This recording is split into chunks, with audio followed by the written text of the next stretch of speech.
Olá, amigos. Hoje o Grow Podcast está aqui em Santa Catarina, na Box B Eco Embalagens. Estou aqui com o empreendedor, o David Grigolo, que vai falar um pouquinho para a gente desse mercado, da fábrica dele. Vamos falar de inovação, vamos falar de cultura, de sustentabilidade, muita coisa bacana. David, primeiro, que bom, obrigado por receber a gente aqui. Né? Eu que agradeço. Prazer pela visita. No coração, né, da operação de vocês.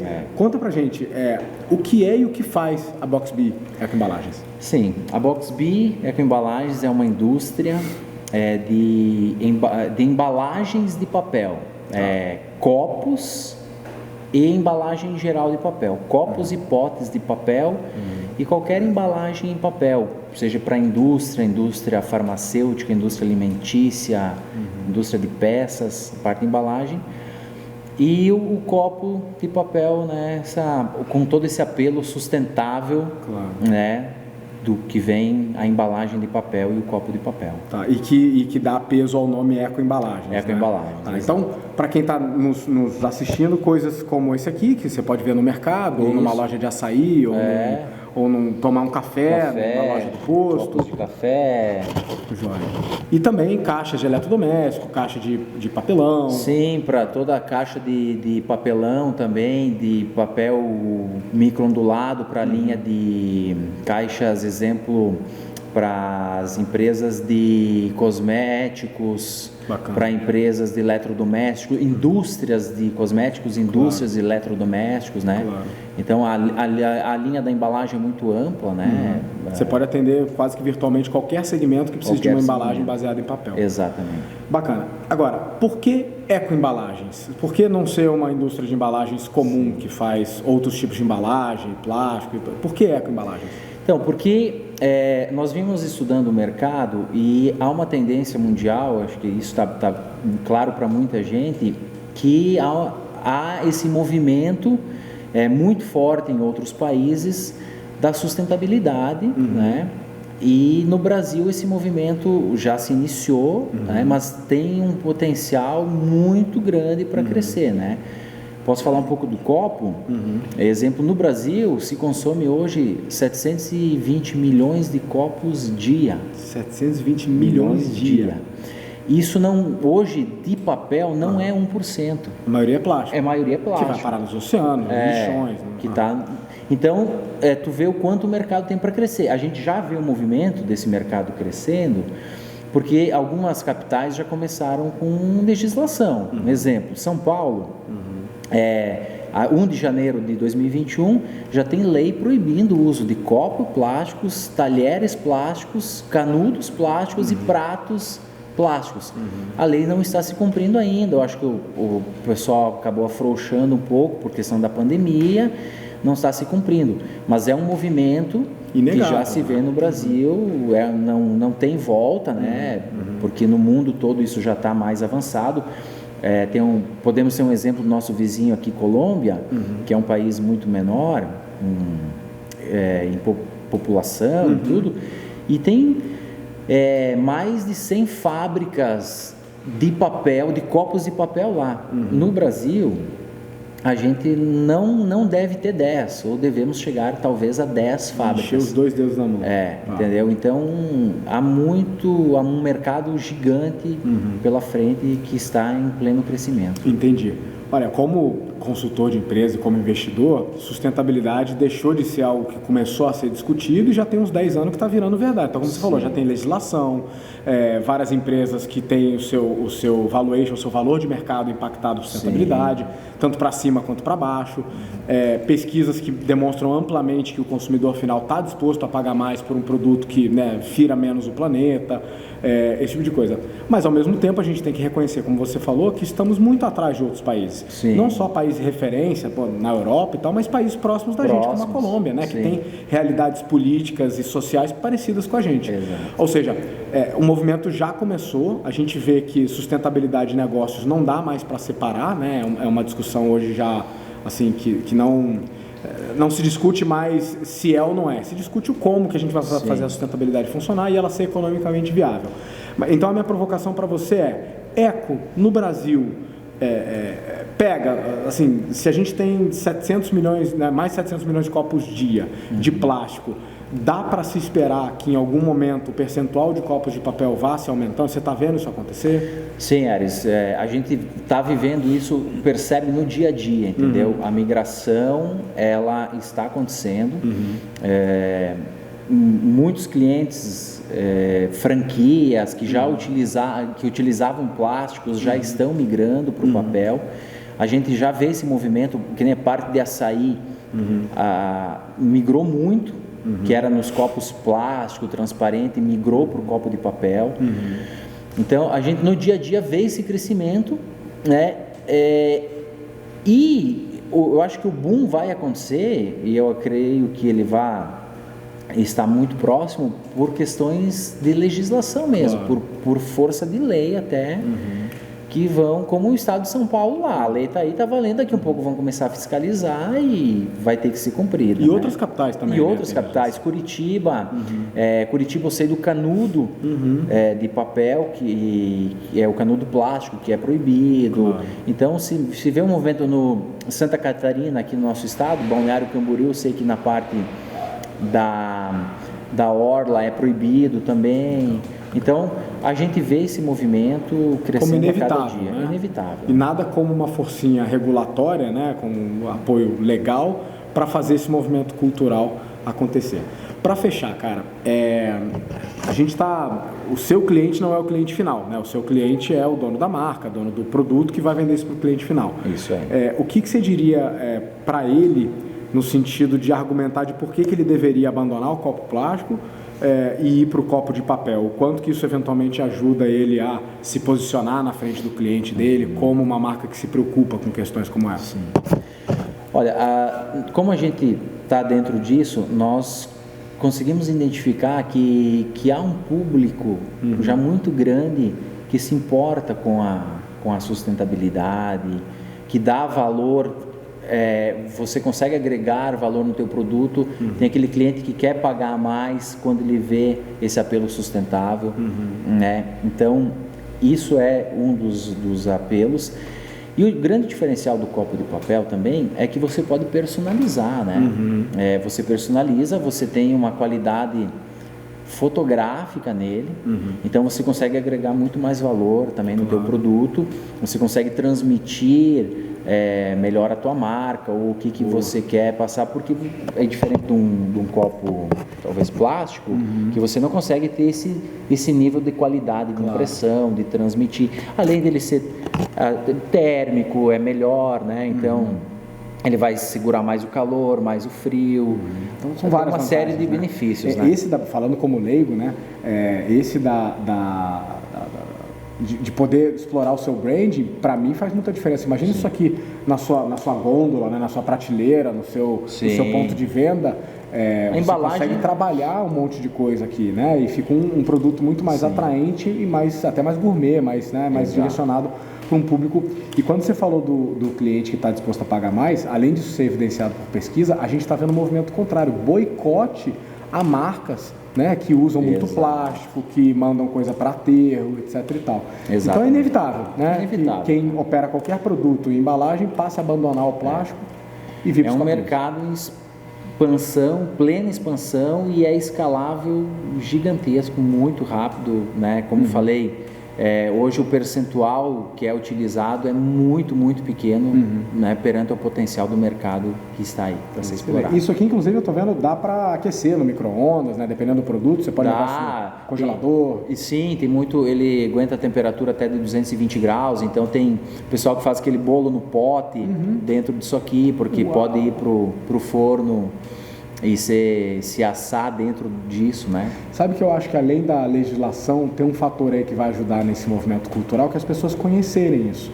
Sim. De novo, eu como leigo não conhecia que copo de papel feito com alta tecnologia no Brasil, além de eu poder explorar o branding, a apresentação frente ao meu cliente, que ele era tão versátil, que eu podia, né, congelador, forno, preparar o produto aqui, fazer um bolo de pote aqui, talvez várias pessoas não conheçam. Então, tem uma questão também da gente cacarejar um pouco mais, né, esse mercado que no Brasil é tão incipiente ainda, né?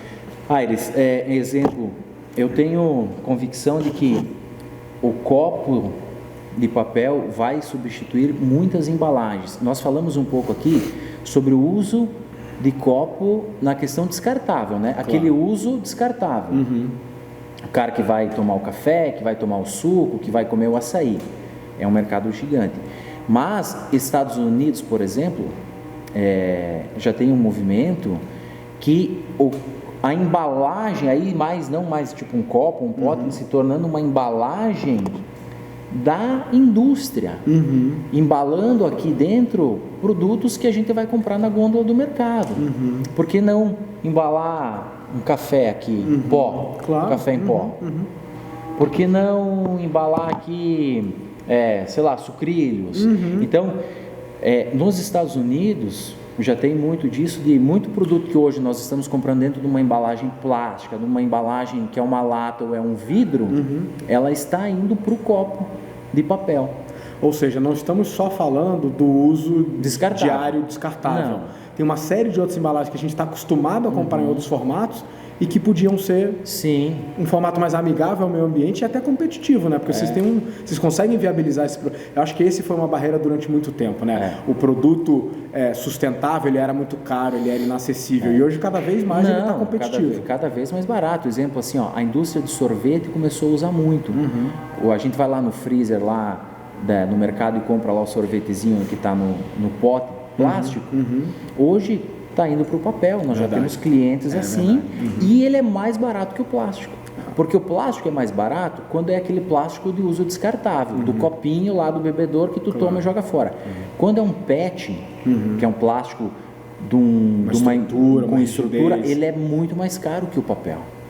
Então, além de ajudar o planeta, tem empresário que está deixando dinheiro na mesa ao usar a embalagem errada. Muito dinheiro, tá? Eu poderia falar em valores aqui, de um copo assim que a gente está vendendo para a indústria de sorvete, que assim, chega a ser 4 vezes mais baixo o nosso preço do que o cara estava usando um PET. Claro. E o de papel atende melhor, porque tudo que a gente já falou. Que a gente já falou. E nem sabia que e com uma economia muito grande. Excelente. Então, tem muito a se explorar. Muito chão para ganhar. Excelente. Obrigado de novo por receber a gente aqui. Estamos aqui na fábrica da Boxbee, né? Maquinário todo aqui atrás.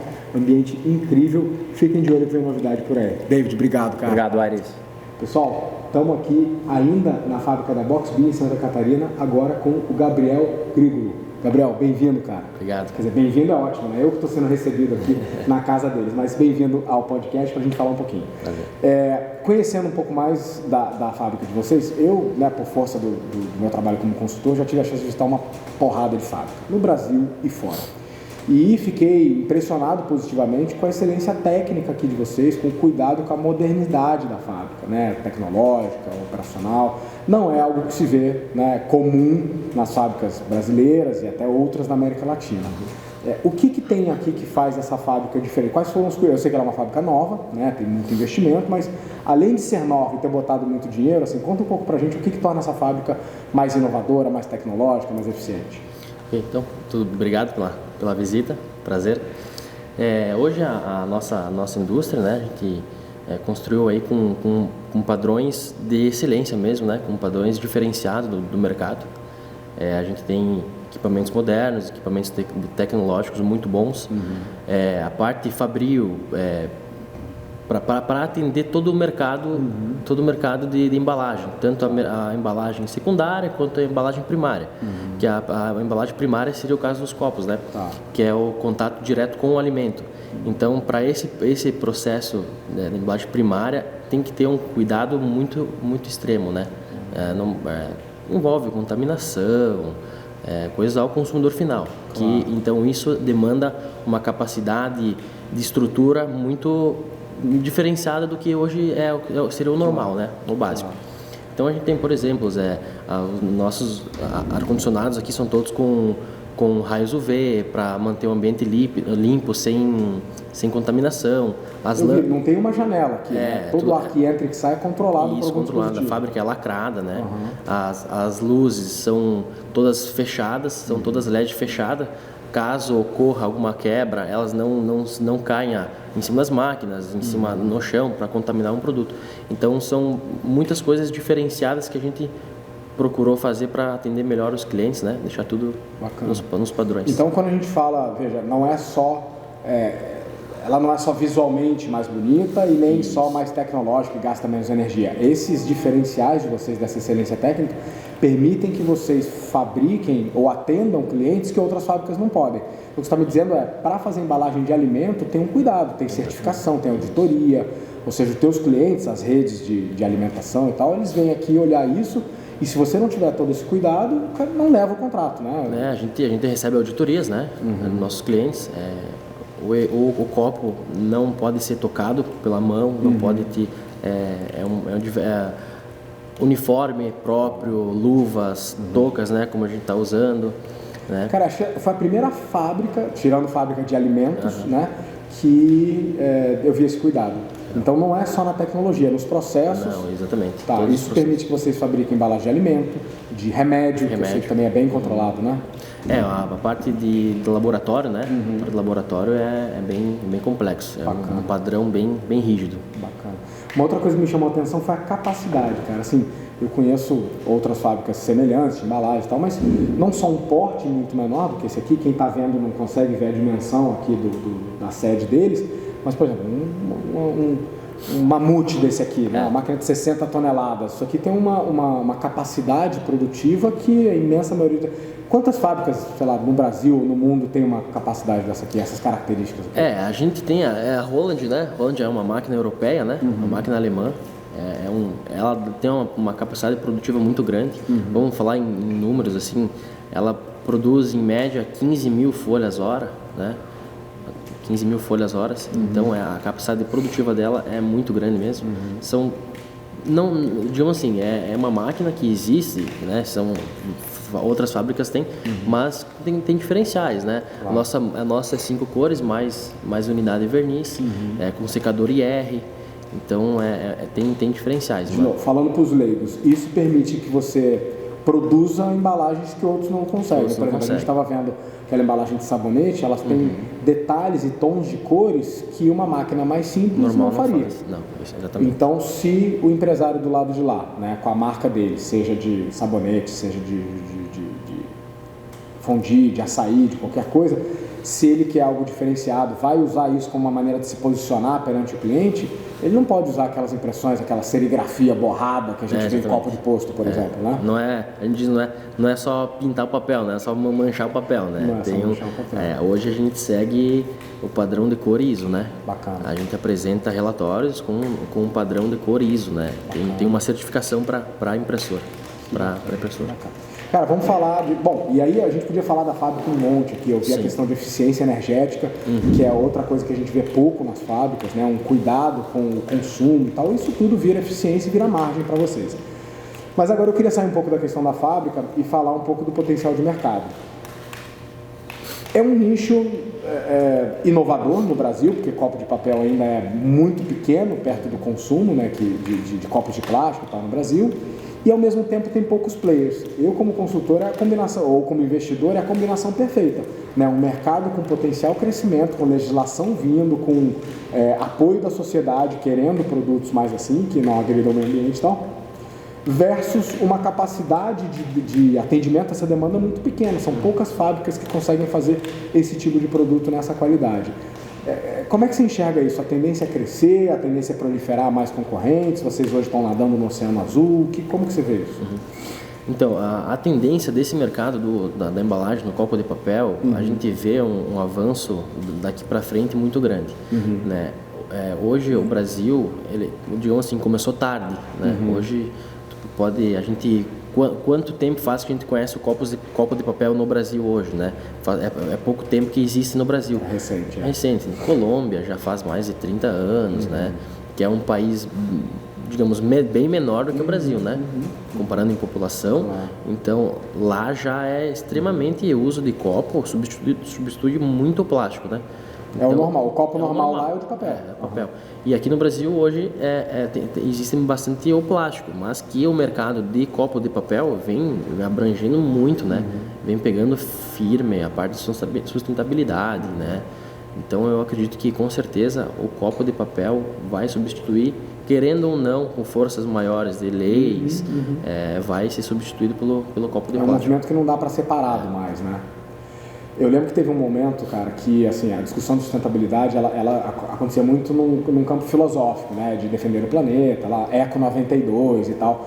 Mas hoje, quando as pessoas me perguntam sobre sustentabilidade, ele é item de pauta de negócio, reunião de conselho, porque isso faz diferença na valorização da marca, faz diferença, né, na adoção pelo cliente, os clientes estão cada vez mais, né, querendo adotar isso. Você vê o próprio Estados Unidos, que, cara, tinha tudo para usar plástico pra caramba, e adota papel a rodo não só em copo, mas em outros tipos de embalagem, né, é inegável. E o que me leva à última pergunta, culturalmente, veremos em algum futuro próximo um país onde o copo de papel é o padrão e o plástico é a exceção? Você acredita nisso? Que a gente consegue fazer essa virada cultural? Assim, as gerações que estão vindo agora, que estão crescendo, você imagina que elas também se renderão ao copo de papel, ao copo de plástico feito as gerações anteriores? Ou já é uma geração que vai garantir essa virada de chave? Com certeza, né? Com certeza, a gente pode ver ao decorrer dos anos, antigamente você descartava uma sacola plástico, jogava pelo vidro do carro, era normal, né? Hoje ninguém mais faz isso, né? Então você pode agregar isso no copo, né? Parte de sustentabilidade, questão de oceanos, né? A ecologia. Então acredito que isso vai com total força, exatamente. Eu fico pensando até aspectos mais do dia a dia do empresário. Estou pensando quem tem um restaurante, por exemplo. Cada vez mais a legislação vai te apertar ou te proibindo de usar, ou no mínimo te responsabilizando sobre a destinação daquilo ali. Ou seja, é um pepino do empresário aonde vai parar o copo de plástico dele. E se ele tem algo que é compostável, reciclável e biodegradável, cara, é um problema a menos para ele. Né? Porque assim, muitos dos empresários com quem eu lido, eles reconhecem a importância da sustentabilidade, mas para ele precisa ser pragmático, precisa ser algo que resolva um problema para ele, né? Para ele adotar. Então, além da força de lei, eu percebo que produtos como esse reduzem dores que hoje o empresário tem. Por exemplo, se o teu resíduo vai parar numa destinação errada, hoje é o empresário que é responsabilizado. Não interessa quem ele subcontratou para tirar aquilo ali. Então, eu acho que tem N fatores, né?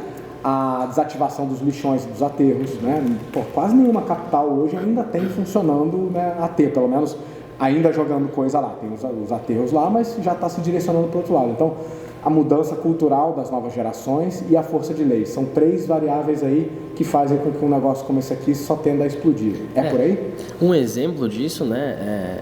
Hoje, como existem pouquíssimas fábricas de copos de papel nessa linha de embalagem, existem poucas fábricas no Brasil. Um exemplo que eu posso te apresentar aqui, se São Paulo, como já tem força de lei proibindo, se São Paulo chegar a barrar isso, não há fábrica no Brasil que consiga atender a capacidade de consumo de copo de papel de São Paulo, por exemplo. Então, peraí, falando só de um estado, se a lei que já está valendo estivesse sendo plenamente cumprida, já não teria oferta disso aqui para atender a demanda. Pela quantidade. Falando de um estado só. De um estado. Então, a gente tem um potencial de mercado super subdimensionado, porque a tendência é só, né, a lei ser mais cumprida e os outros estados também aderindo. Então, cada vez mais vai precisar de produção disso aqui. Vai, com certeza vai. Bom, então vocês estão muito bem posicionados. A gente estava fazendo umas contas ali, só uma das maquininhas ali, tem umas 7, faz 60 copos por minuto. Isso. Uma conta de padeiro, isso dá 14 milhões de copos no mês, né? Vezes as 7 máquinas e tal. Mas ainda o que você está me dizendo isso é pequeno frente à demanda, né? Quando a gente de fato começar a adotar isso em larga escala, vai faltar fábrica, vai faltar copo. É pequeno, a demanda é muito pequena. Tem tempo que eu não vejo o mercado bom assim. Quisera eu ser sócio desses caras. Gabriel, obrigado. O Gabriel, né, além de sócio, né, comanda aqui a produção, é um especialista técnico no produto, estava dando uma aula para a gente aqui. E é muito bacana a gente ver um negócio que consegue aliar demanda de mercado, potencial de mercado, ou seja, como negócio vocês são incríveis, e pensando como investidor, e ao mesmo tempo um negócio que está fazendo bem para o planeta, com um produto biodegradável, compostável, reciclável, que eu acho que é uma fórmula que tem tempo que a gente não consegue acertar. Durante muito tempo tudo que era sustentável era mais caro. Exatamente. Você tinha que pagar, e agora está competitivo, está interessante e é um baita negócio. Joia. Meu cara, obrigado. Obrigado você. Fiquem de olho aí que vem novidades da Box B Eco Embalagens. Valeu. Valeu.